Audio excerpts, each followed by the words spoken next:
Saudara-saudara yang terkasih dalam nama Tuhan Yesus Kristus, selamat pagi. Mari kita beribadah sejenak. Kita menyanyikan buku NDH KBP dari nomor 840 ayat 1.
Kasih karunia dan damai sejahtera dari Allah Bapa dan dari Kristus Yesus Tuhan menyertai saudara-saudara.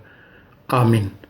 Saudara-saudara yang terkasih, firman Tuhan renungan harian Kamis 2 September 2021 dari kitab Efesus pasal 3 ayat 20 sampai ayat 21 mengatakan, "Bagi Dialah yang dapat melakukan jauh lebih banyak daripada yang kita doakan atau pikirkan, seperti yang ternyata dari kuasa yang bekerja di dalam kita. Bagi Dialah kemuliaan di dalam jemaat dan di dalam Kristus Yesus, turun-temurun sampai selama-lamanya. Amin." Dalam bahasa Batak Toba mengatakan, "Alai tarpatupa ibana do adul lumobi, sian natapangido manang tapikiri. Hobar tuhagogoon nama korhon di bagasak kita. Di ibana ma hasangapon di tonga-tonga ni huriai, jala di bagasan Kristus Yesus, rodi saluhut sudut saliling-lilingna." Amin. Demikian firman Tuhan. Saudara-saudara, banyak orang Kristen selalu menganggap doa sebagai hal yang penting. Itu bagus dan benar. Tetapi sekaligus juga membuat frustrasi. Jika Allah Maha Tahu, buat apa kita perlu berdoa lagi? Apakah Allah mendengarkan doa kita? Mengapa Allah mau memerdulikan kita? Mengapa Allah membiarkan dunia berjalan sebagaimana adanya dan tidak melakukan intervensi? Apakah doa bisa membantu kesembuhan fisik? Mengapa Allah kadang-kadang tampak dekat, kadang-kadang terasa jauh? Apakah doa mengubah Allah atau mengubah saya? Bagaimana cara membantu doa terasa memuaskan? Itulah yang menjadi pertanyaan bagi banyak orang. Berdoa tentu lebih dari sekedar memohon. Doa adalah hati dan pikiran yang diarahkan kepada Tuhan Allah. Janganlah hendaknya kamu khawatir tentang apapun juga, tetapi nyatakanlah dalam segala hal keinginanmu kepada Allah dalam doa, dalam permohonan dengan ucapan syukur. Damai sejahtera Allah yang melampaui segala akal akan memelihara hati dan pikiranmu dalam Kristus Yesus. Filipi pasal 4 ayat 6 sampai ayat 7. Dalam berdoa yang kita cari adalah Allah sendiri, bukan sekedar pemberiannya atau berkatnya.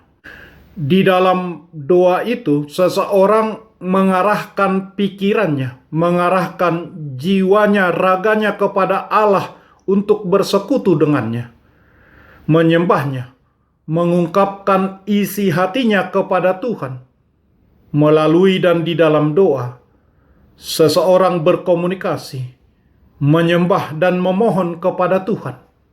Setidaknya 3 unsur yang kita lakukan dalam doa, yaitu komunikasi, penyembahan, dan permohonan. Orang berkomunikasi dengan Allah, bersekutu, bergaul, dan bercakap-cakap dengan Allah. Sebagaimana kita mengenal seseorang, tentu berkomunikasi dengannya untuk semakin akrab. Demikian pula kita akan semakin mengenal dan akrab dengan Tuhan melalui komunikasi doa kita. Ketika kita berdoa, kita menghayati, menyembah Sang Pencipta. Dia adalah Allah Pencipta dan pemelihara kita, yang karena kasih-Nya yang besar telah menebus kita dari belenggu dosa. Kita patut bersyukur dan memuliakan Allah. Dialah Pencipta, pemelihara, penebus kita yang layak kita puji dan sembah. Kemudian doa adalah permohonan dan ungkapan hati anak-anak Tuhan kepada Bapa di sorga. Melalui doa, kita menyatakan keinginan hati dan permohonan kita kepadanya. Renungan harian ini merupakan bagian dari doa Paulus secara keseluruhan, menerangkan bagaimana orang percaya berdoa, kepada siapa dia berdoa, apa yang didoakannya, untuk apa dan kepada siapa tujuan akhir dari doa-doanya. Pada waktu kita berdoa, kita harus belajar meminta. Meskipun Allah sudah tahu apa yang kita butuhkan, demikian Tuhan Yesus ajarkan kepada kita dalam Injil Lukas 11 ayat 9 sampai 13. Allah tetap senang bila kita meminta sesuatu kepadanya, layaknya seorang anak meminta kepada bapaknya, kepada orang tuanya. Allah akan memberikan yang terbaik bagi kita, anaknya. Melalui doa-doa, kita menyelaraskan keinginan hati kita dengan kehendak Allah. Berdoa berarti berkomunikasi, menyembah, memohon kepada Allah. Melalui doa, kita bergaul dengan Allah, menyembah Allah, dan menyampaikan isi hati kita kepadanya. Doa adalah suatu kesempatan besar. Doa adalah tindakan melihat kenyataan dari sudut pandang Allah, karena kemampuan Tuhan tidak terbatas untuk menolong kita. Tuhan dapat melakukan jauh lebih banyak dari apa yang kita doakan atau kita pikirkan. Seberapa seringkah Anda berdoa, tetaplah berdoa. Amin. Marilah kita berdoa. Ya Tuhan Allah, terima kasih karena Engkau melakukan jauh lebih banyak di dalam kehidupan kami, melebihi apa yang dapat kami bayangkan. Kami sungguh sangat bersyukur karena Engkau mampu dan sering mengubah sesuatu keadaan yang mustahil menjadi kenyataan. Terpujilah Engkau kekal selama-lamanya. Di dalam nama Yesus Kristus Tuhan kami. Amin. Marilah kita menyanyikan buku nyanyian HKBP dari nomor 840 ayat 1.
Marilah kita bersama-sama berdoa dengan doa Bapa kami. Bapa kami yang di surga, dikuduskanlah namamu. Datanglah kerajaan-Mu. Jadilah kehendak-Mu di bumi seperti di surga. Berikanlah kami pada hari ini makanan kami yang secukupnya. Dan ampunilah kami akan kesalahan kami, seperti kami juga telah mengampuni orang yang bersalah kepada kami. Dan janganlah membawa kami ke dalam pencobaan, tetapi lepaskanlah kami daripada yang jahat, karena Engkau punya kerajaan, dan kekuasaan, dan kemuliaan sampai selama-lamanya. Amin. Anugerah Tuhan Yesus Kristus, kasih setialah Bapa, dan persekutuan Roh Kudus menyertai saudara-saudara. Amin.